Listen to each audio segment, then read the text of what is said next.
Халық медицинасында қаншама жыл тәжірибеден өткен сұлының қай дертке де шипасы тиеді.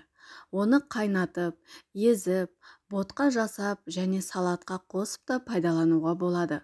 Сұлудан дайындалған қайнатпалар түрлерін видеода айтатын боламын. Міндетті түрде соңына дейін қарап, өздеріңізге керек тұнбаны сақтап алыңыздар. Дертке дауа тұнбаларды айтпас бұрын каналыма тіркеліп, қазақша контенттің дамуына қолдау көрсетіп кетсеңіздер. Дертке дауа қайнатпалардың біріншісі бүйрек, асқазан ішек жолдары ауруында өте пайдалы. Ол үшін 2 стакан сұлу дәніне 5 стакан қайнаған су құйып 2 минут қайнатады.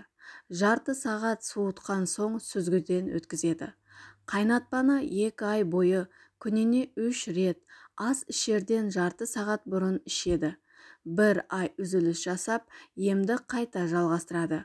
Бұл қайнатпаны бүйрек ауырғанда, дене ісінгенде, асқазанның ойық жарасы, ашы ішек дерті мен жүйке қызметі бұзылысында емдік пайдасы жақсы нәтиже береді. Құрғақ жөтелден тез айыққыңыз келсе, онда мына тұнбаны дайындап ішіңіз. 100 грамм сұлу жармасын 1 бас жуашықпен 1 литр суға қайнатады. Күніне 4 рет 1 ас қасықтан ішеді. Қайнатпаға 1 шай қасық бал қосуға болады. Ал әлсіз адамға күш беру үшін, әсіресе отадан кейін және ауыр дертпен ауырған науқастардың беті бері қарағанда әлсіреген ағзаны тез оңалту үшін мына тұнбаны дайындап ішіңіз. 1 ас қасық сұлу дәні немесе сұлу жармасына 2 стакан қайнаған су құяды. Мұны келесі күні шай орнына ішеді. Сұлу шөбінен дайындалған тұнбалар. Дәрілік шөптің пайдасы. Сұлу шөбінен дайындалған тұнба зәр жолдарындағы дерт, іштің желденуі, әлсіреу, жұмыстан шаршап қалжырау және ұйқысыздықта пайдалы. 2 ас қасық шөпті ет тартқыштан өткізіп, үстіне 1 стакан спирт құяды. Тұнба жылы жерде 14 күн тұрады. Күніне 2 рет тамақтың алдында осыдан 20-30 тамшыдан қабылдайды. Ал егер де сізді ревматизм, радикулит, буынның өзге де дерттері мазаласа, сұлының балғын сабанынан бұлау дайындаса шипа болады.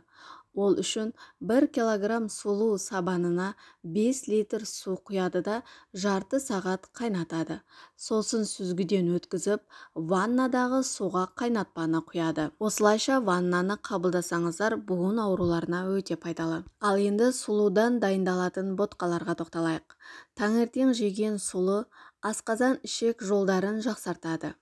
1 стакан сұлу жармасына 1 стакан су құйып, аздап тұз себеді де баяу отта 15 минут қайнатады. Таңертең оны жылытып, сүт немесе қаймақпен араластырып жейді. Балаларыңыздың іші қатқанда сұлу жармасынан дайындалған ботқа пайдалы. Бірақ мұны қайнатпай, шай секілді тұнба жасаған дұрыс. Ал іш өткен кезде 100 грамм сұлу жармасына 1 литр қайнаған су құяды да 4 сағатқа қояды. Содан соң қою болғанша қайнатады. Мұны күні бойы жейді. Ботқа салмақ тастауға да көмектеседі. Диетаны 7-10 күн ұстайды. Сұлыдан дайындалған ботқаға қант, тұз салмайды. Бұл күндері сұлыдан дайындалған өзге де азық түлікті жей алады. Сонымен қатар ботқаға таңертең кептірілген жемістер қосуға болады. Сонымен қатар сұлының теріні тазалап әрі нәрлендіретін қасиеті де бар. Теріні тазалайтын косметикалық зат ретінде пайдалана аласыз. Сұлу жармасын ет тартқыштан немесе кофе ұнтақтағыштан өткізіп, 2 ас қасығына қайнаған су құйып ботқа жасайды. Масканы бетте 20 минут ұстайды. Келесі, ұнтақталған сұлу жармасына 1 шай қасық ас содасы мен 2 шай қасық тұз қосып су құяды. Қою болған масканы бет пен мойынға жақса, теріні тереңінен тазартады. Менімен бірге соңына дейін болғандарыңызға көптен көп рахмет. Келесі кездескенше сау саламат болыңыздар, ауырмаңыздар.